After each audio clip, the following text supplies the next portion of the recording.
coup les gars, le projet de cette vidéo, on va apprendre à faire du cliff jumping, on va réapprendre à faire du cliff jumping, on va se préparer, on va s'entraîner, on va faire du tricks, on va commencer à sauter de certaines hauteurs.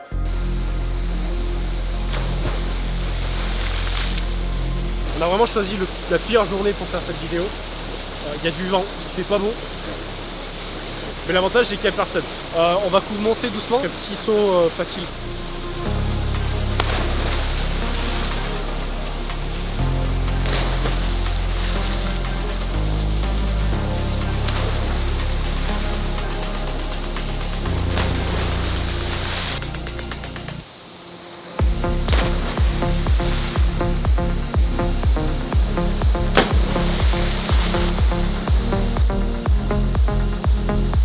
Pas sûr qu'il soit validé celui-là. C'est chaud de revenir first try toutes les figures comme ça.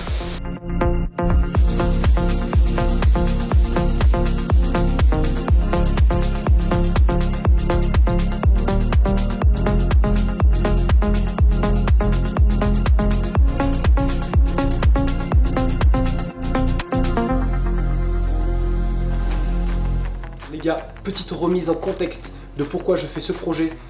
Mon passé dans ce sport. Donc j'ai commencé étant gamin à sauter dans les rivières. On partait en famille au bord de la rivière et on a commencé à sauter de rochers dans l'eau. Donc j'avais 6-7 ans. Et il y a à peu près 9 ans à l'heure à laquelle je tourne la vidéo où j'ai commencé sérieusement à m'intéresser au cliff jumping. Où j'ai commencé à faire mes premiers plongeons, mon premier salto avant, mon premier salto arrière. Tout ça de petite hauteur, bien évidemment. Et 3 ans plus tard, j'ai eu mon pic d'intéressement pour cette discipline où j'ai commencé toujours à sauter d'un petit peu plus haut à chaque fois, à prendre de nouvelles figures. Et faut savoir que dans la région dans laquelle j'ai grandi, dans laquelle j'ai évolué dans cette discipline, nous étions peu à sauter et encore moins à sauter de plus de 10 mètres. Et du coup encore moins avec des figures. Du coup c'était un petit peu compliqué pour moi d'évoluer dans ce milieu-là. Nous étions peu et à ce moment-là sur les réseaux sociaux, nous avions beaucoup moins d'athlètes qui représentaient ce sport et beaucoup moins de baggers comme ils sont sortis cet été. Les gens ils deviennent vraiment trop forts, c'est vraiment incroyable à voir, c'est magnifique. Mais quand j'ai commencé, ça existait mais on en voyait beaucoup moins et c'était beaucoup moins impressionnant et surtout beaucoup moins haut. Et puis peu à peu j'ai commencé à faire des rencontres et puis j'ai participé au premier Gainer Tour dans le sud de la France.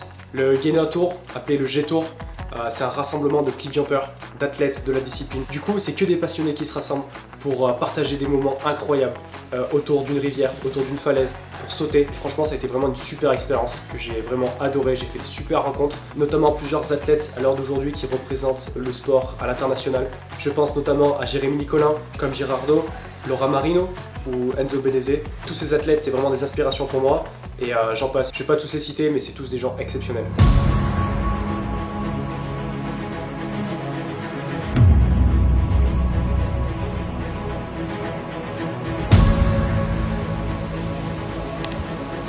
Bon, Enzo il vient de faire 50 secondes en apnée statique.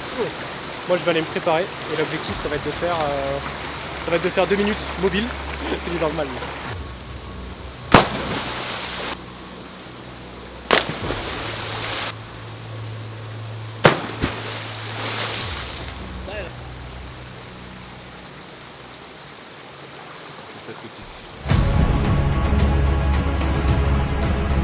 Ça va être très chaud, j'arrive pas à faire descendre mon rythme cardiaque assez bas et donc je m'épuise trop vite.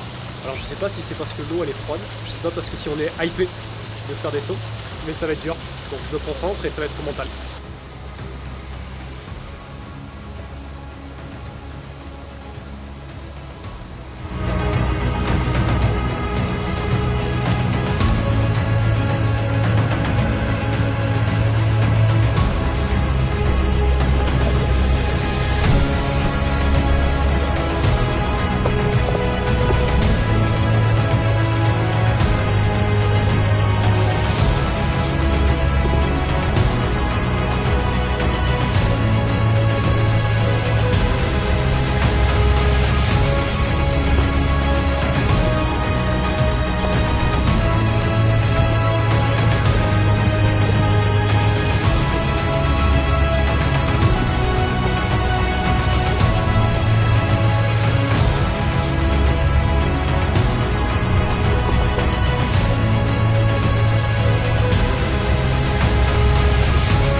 ça va être de sauter de là où je suis, d'aller atterrir en face. Je vais aller m'échauffer un peu, puis on va aller s'y jeter.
Bon, qu'est-ce que le cliff jumping, le cliff diving, le saut de falaise? Le principe il est simple, si je me trompe n'hésitez pas à me corriger en commentaire. Le principe c'est de sauter d'un rocher, d'une falaise, d'un mur, d'un arbre, d'une grue, de n'importe quelle surface pour atterrir dans de l'eau. Il y a la partie freestyle où on va envoyer des saltos arrière, des saltos avant, des vrilles, etc., etc. Et on peut aussi faire un saut de manière simple, on va juste faire un saut droit d'une certaine hauteur. Et il y a aussi le dots, d'où le mot death diving, donc le saut de la mort. Donc il porte bien son nom, c'est vraiment de simuler un plat à l'impact et au dernier moment, on se recroqueville. Les gars, je suis obligé de faire une petite aparté prévention de ce sport.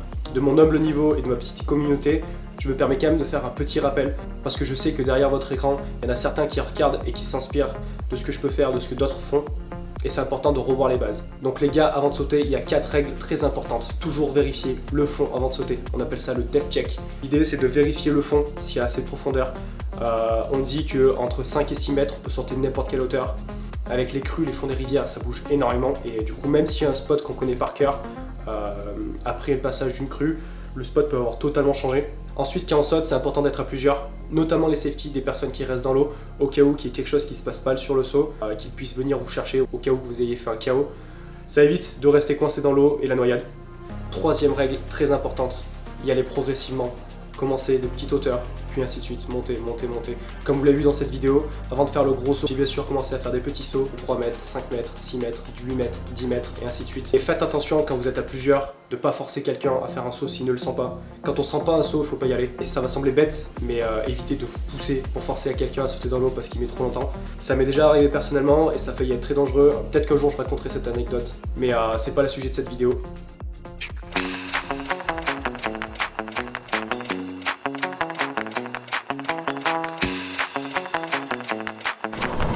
Bon, c'est parti. Ça fait 4-5 ans que je suis pas venu sur ce spot, donc on va procéder au depth check pour voir si la profondeur est toujours présente.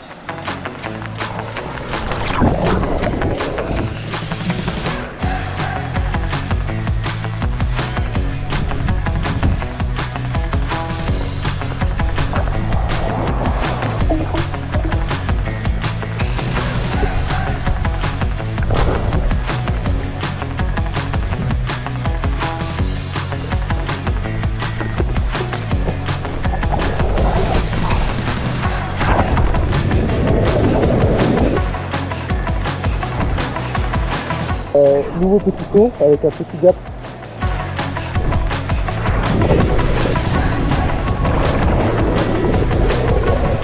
Ici on est sur le gros saut de ce spot. Ok les gars, je prends le relais avec la voix off, le micro il avait un petit peu bugué à cause de l'eau, donc je vous expliquais que cet hiver il y a eu de fortes pluies dans la région, les rivières elles sont montées en crue, comme on peut le voir actuellement, l'eau elle est montée au niveau du rocher, donc il y a un peu plus de 6 mètres de hauteur, donc ça a ramené beaucoup de sable au fond de l'eau, on est passé de 4 mètres de profondeur à un petit peu plus de 2 mètres, donc c'est limite, il va falloir faire attention, mais ça saute, let's go.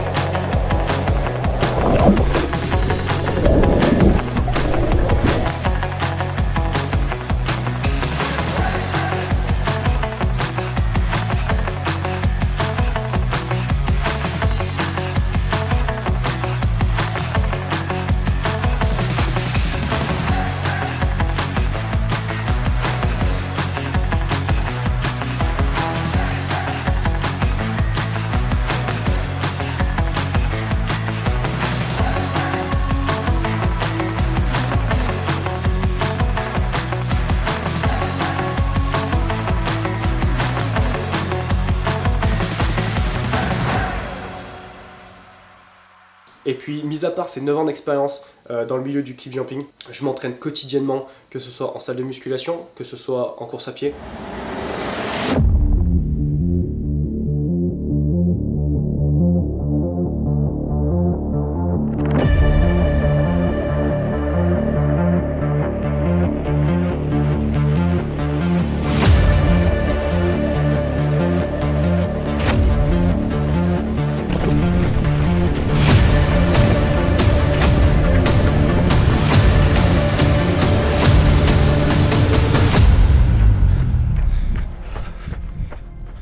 Mais je m'entraîne quotidiennement en fait pour performer dans les sports extrêmes. Notamment du coup le cliff jumping, le sujet du jour. Mais il y aura d'autres sports qui arriveront dans cette série de vidéos. Mais en tout cas, je me prépare correctement pour réaliser ce saut. Même si c'est un petit saut par rapport à ce que l'on voit sur les réseaux sociaux, moi personnellement, je préfère prendre le temps qu'il faut, y aller progressivement et vraiment me préparer au mieux pour éviter tout risque et surtout pour éviter aussi de se faire peur inutilement, sachant que j'ai envie potentiellement de continuer dans la discipline. Et pourquoi pas envisager d'autres projets au milieu du cliff jumping, des sauts peut-être un petit peu plus haut ou des tricks différents.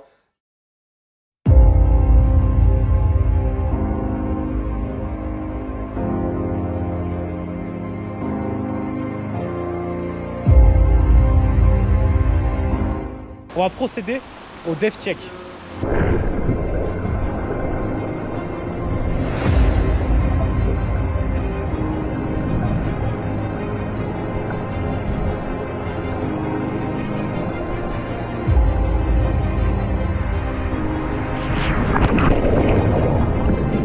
On a fait quelques sauts de prépa sur le 8-9 mètres là. J'ai un peu de mal à être stable en l'air sur des sauts droits. Ça fait tellement longtemps que j'ai pas fait des sauts droits normal. Donc là on va se faire un petit 12-13 mètres pour se préparer quoi. Le voilà.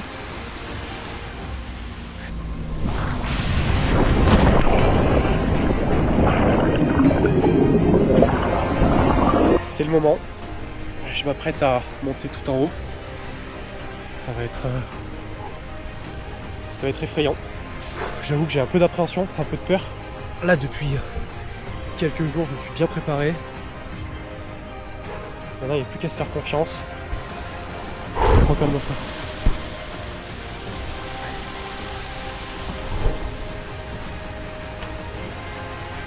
Forcément, avec l'air du moment, là, quand vous voyez sur les réseaux sociaux ce que les gens y font, là, des athlètes qui sont hyper doués. Mais c'est vrai que c'est tellement impressionnant ce qu'ils font que moi, là, du coup, là, sur un petit saut comme ça, on dirait que je me dandine un peu.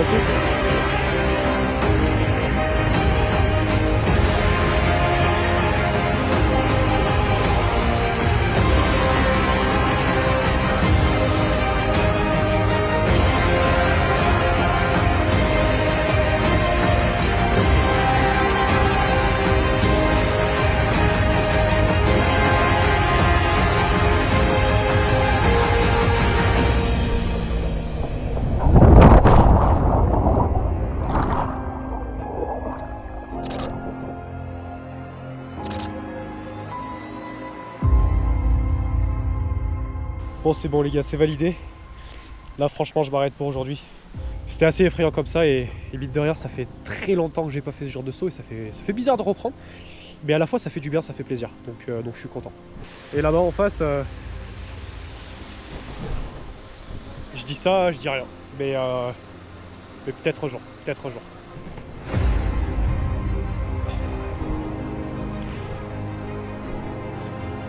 Le fait de désescalader, c'est horrible.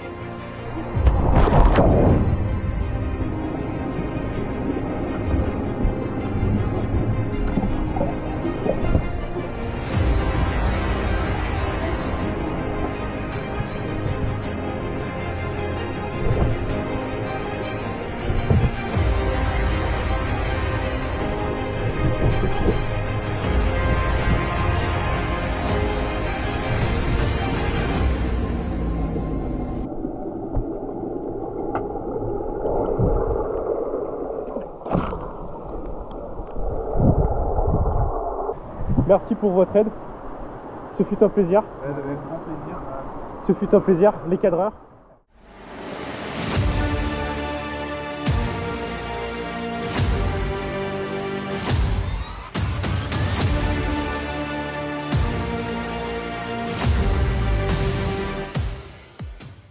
Bon les gars, j'espère que cette vidéo vous a plu. C'est vraiment un sport qui m'intéresse, c'est vraiment un sport qui me passionne et j'ai vraiment envie de faire des vidéos, que ce soit dans le cliff jumping ou d'autres sports. J'ai vraiment envie de découvrir tout ce milieu du sport extrême. Je vous invite à laisser votre avis en commentaire. Et si mon travail vous plaît, je vous invite à le partager à vos amis, à vous abonner à la chaîne. Sur ce, c'était Albin, ciao. Je vous ai mis une petite vidéo de Alex Benz à la télé. Moi je vous conseille d'aller la voir parce que franchement c'est un vrai banger ce qu'il fait. Donc si vous voulez voir du vrai cliff jumping, les gars, je vous conseille Alex Benz. Ouais les gars, il fait 40 degrés dans l'appart là, il fait pas très froid, je vous le dis moi.